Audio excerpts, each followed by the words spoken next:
J'arrive.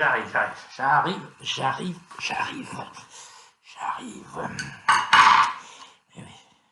Il faut toujours être sur la brèche. Alors, aujourd'hui, nous allons avoir une séance que j'ai intitulée « Ceinture et bretelles ». Alors, je vais vous expliquer pourquoi.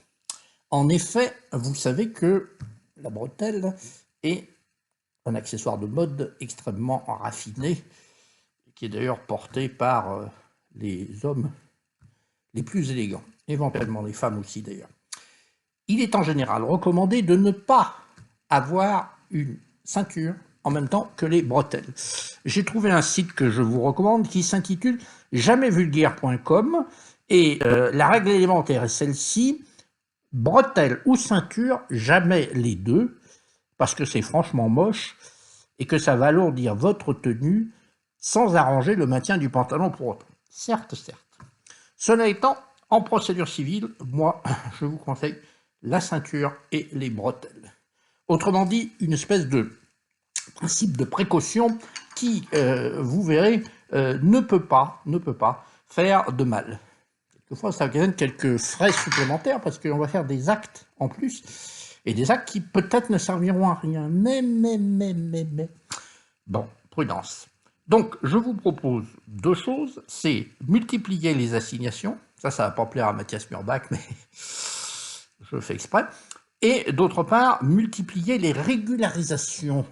Donc, je suis plutôt dans la position du demandeur, mais vous savez, bon, on est demandeur, on est défendeur, défendeur présente des demandes conventionnelles, donc tout ça, il est relativement relatif. Alors, multiplier les assignations. Pourquoi ? Parce que vous regretterez toujours de ne pas les avoir faites. Un ami et ancien confrère, aujourd'hui à la retraite, avait une phrase très claire, il disait « j'assigne tout ce qui bouge ». C'est vrai que vous verrez en pratique que après, on est obligé de faire intervenir X, Y ou Z, il y a des discussions là-dessus, assignez toujours, et puis vous allez voir l'astuce. Si vous assignez un peu à tort et à travers, vous pourrez vous désister. Le désistement est quand même une base de la procédure. Alors évidemment, il ne faut pas prendre ça au pied de la lettre, parce que si vous assignez des gens que vous n'avez pas assignés, ils vont peut-être le prendre mal, etc. Alors c'est là où on peut éventuellement prendre des précautions en signalant que c'est une assignation par précaution. Enfin, c'est un peu délicat, mais réfléchissez bien à ça. Il vaut souvent mieux assigner plus de gens et se désister après. Et puis alors, il y a un autre problème que j'ai vu évoqué par Mathias Murbach avec son autorité naturelle, c'est est-ce que je peux réassigner tout de suite? Alors, première chose, il y a des cas où la réassignation est ordonnée par le juge, parce que justement, la première fois, on n'a pas réussi à trouver le défendeur. Mais en dehors de ça, le demandeur peut parfaitement réassigner. Si vous êtes trompé, justement, oui, on n'est déjà pas loin de l'idée de régularisation, il vaut peut-être mieux refaire une assignation. Alors, vous pouvez même l'intituler « Assignation aux fins de régularisation, machin, truc, bidule ». C'est pas sûr que ça ait une portée totalement efficace, mais enfin, faites-le quand même si c'est nécessaire. Si vous voulez, l'enjeu, il est simple, c'est la question de la date de votre assignation. Alors, il faut d'ailleurs reconnaître que cette question de la date de l'assignation, elle est relativement limitée, enfin, sa portée est relativement limitée, puisque vous avez, vous le savez tous naturellement, un article 2241 du Code civil qui vous dit que la demande en justice interrompt la prescription. Il en est de même lorsqu'elle est portée devant une juridiction incompétente, ça tout le monde le sait, ou lorsque l'acte de saisine de la juridiction est annulé par l'effet d'un vice de procédure. Donc, même si vous avez une annulation, attention, pas une caducité. Si vous avez une annulation, votre assignation aura interrompu la prescription. Bon, mais enfin, mieux vaut désarmer l'adversaire, qui va s'empresser de soulever toutes les causes de nullité, voire d'irrecevabilité qu'il peut trouver, et tout simplement réassigner. Alors évidemment, ça fait un acte de huissier de plus. Je pense que vous ne devriez pas pouvoir le refacturer au client. Enfin, voilà, il y a des petites difficultés ici, mais quand même, multiplier les assignations, c'est pas idiot. Alors évidemment, ça embête le greffe. Et ça embête les magistrats aussi. Bon, ce qui embête le greffe embête les magistrats. C'est pour ça que mon ami Mathias a impérativement refusé les réassignations juste pour régulariser. Ben, je crois qu'il ne peut pas faire ça. Vous réassignez. Alors, vous voyez, la difficulté, c'est ça, c'est que le greffe, lui, va réenrôler. Et à mon avis, il met un autre numéro de rôle. Ce qui veut dire qu'ensuite, il faudra demander une jonction de l'instance. Ce qui se fait, c'est très administratif tout ça, hein, même si c'est ordonné par le juge, en réalité, bon, on est vraiment dans de la gestion du dossier, mais évidemment, bon, ça ne simplifie pas la gestion par le greffe. La question est, sommes-nous là pour simplifier la gestion par le greffe?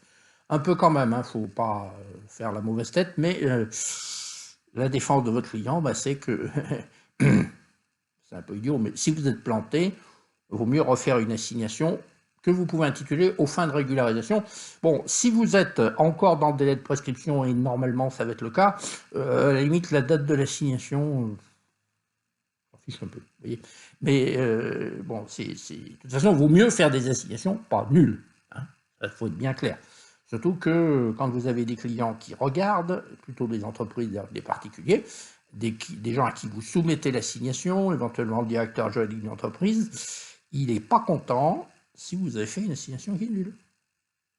Ça, c'est le problème de la gestion des rapports avec le client que vous apprendrez par ailleurs et que vous supporterez en pratique. Je rappelle qu'ensuite, si vous avez fait 36 assignations, on peut aussi faire des assignations devant plusieurs juridictions, parce que vous ne savez pas trop laquelle est compétente, eh bien, vous pourrez vous désister, c'est relativement élégant, et là, je vous invite à lire les textes sur le désistement de première instance, en réalité, le désistement du jugement, enfin le désistement en appel, pardon, je dis une bêtise, mais c'est vrai qu'il y a un rapport, c'est souvent plus important, mais je ne sais pas si vous aurez cours sur la procédure d'appel. Mais en première instance, on peut quand même se désister. Article 394, le demandeur peut en toute manière se désister.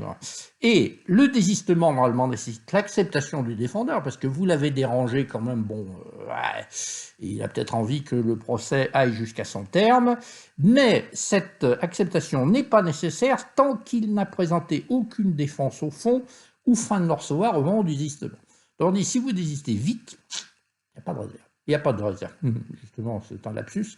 Il n'y a pas de nécessité d'acceptation. Il n'y a pas de conditions particulières. Alors, c'est vrai que quelquefois, on fait des désistements avec réserve. Là aussi, la question se pose beaucoup plus en appel. En réalité, rappelez-vous une chose, c'est qu'un désistement d'instance ne vous prive pas de l'action. C'est la fameuse opposition entre le désistement d'instance et le désistement d'action. Souvent, d'ailleurs, on précise expressément qu'on se désiste de l'instance et pas de l'action. C'est sans donner une conclusion, d'ailleurs. Cela étant, les textes précisent que le désistement est a priori un désistement d'instance si vous ne dites rien. Je vérifie quand même, parce qu'il faut toujours vérifier les textes, vous voyez. Désistement d'instance n'emporte pas renonciation à l'action. Ah oui, mais je suis à peu près sûr que c'est présumé. Ça doit être la jurisprudence, c'est pas le texte. Alors, quand même, hein, si vous désistez, vous devez payer les frais de l'instance éteinte. Ben oui, quand même, moindre des choses.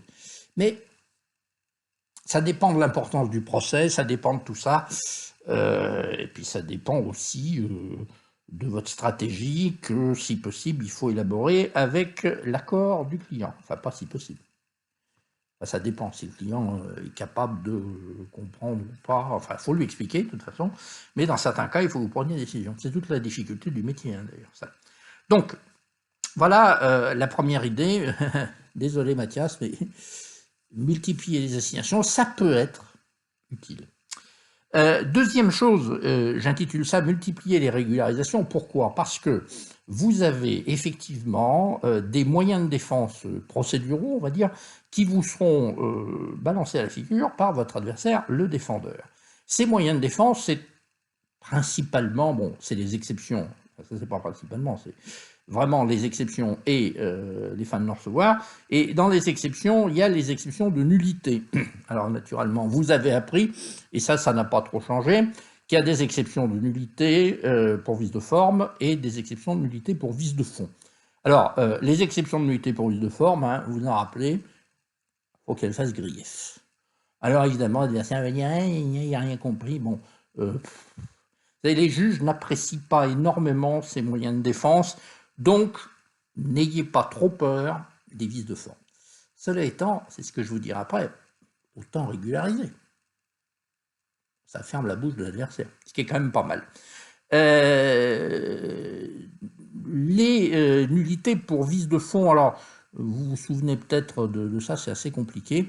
Il y a un article 117 qui énumère des nullités pour vices de fond. La Cour de cassation a dit que c'était une liste exhaustive. Et l'ennui, c'est que, alors, ces nullités pour vice de fond sont relativement rares, et puis surtout, on n'arrive pas bien à les distinguer des fins de non-recevoir. Je prends seulement un exemple.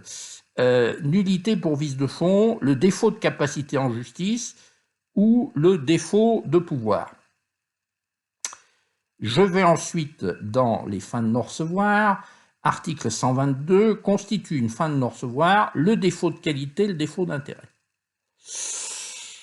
Alors, entre le défaut de pouvoir et le défaut de qualité, bon, tout le monde confond tout. Normalement, c'est simple, le défaut de qualité, ça concerne la partie elle-même. Quand vous avez une personne morale, ça concerne une personne morale. Le défaut de pouvoir, ça concerne le représentant. Notamment dans les sociétés, ça concerne le dirigeant de la société. Donc, il y a théoriquement une différence importante. De fait, on se mélange les pieds allègrement. Enfin, la notion de défaut de pouvoir et de défaut de qualité, c'est manipulé un peu n'importe comment. Il faut reconnaître que le régime juridique des nullités pour vice de fond et celui des fins de non-recevoir, c'est la même chose. Les conséquences, c'est pas les mêmes, parce que, oui, soit c'est l'acte qui est nul, soit c'est la demande qui est irrecevable. Enfin, dans les deux cas, vous êtes planté. Alors, là aussi, je n'ai pas le temps de rentrer dans le détail, hein, parce que plus de 15 minutes de vidéo, c'est insupportable. Mais grosso modo, vous pouvez régulariser à condition, alors déjà avant que le juge statue, bien entendu, et puis à condition que ce soit fait dans les délais, enfin pour les fins de non-recevoir, le texte est particulièrement clair. Je ne retrouve pas où il est clair. Mais en tout cas, voilà l'article 126. Si la situation donnant lieu à une fin à recevoir est susceptible d'être régularisée, l'irrecevabilité serait écartée si sa cause a disparu au moment où le juge statue. Cela étant, il faut quand même être dans le délai qui vous était imparti pour agir. Évidemment, l'exemple qui me vient à l'esprit, c'est pas en première instance, c'est l'appel. Hein. C'est-à-dire que, de toute façon, si vous avez une irrégularité dans la déclaration d'appel, vous ne pouvez pas la régulariser après l'expiration du délai d'appel. Donc voilà des idées assez générales sur ces moyens de défense procéduraux. Alors vous allez me dire, comment qu'on fait pour régulariser? Alors, c'est vrai que certains d'entre vous l'ont envisagé. Si c'est raté au départ, on peut peut-être réassigner.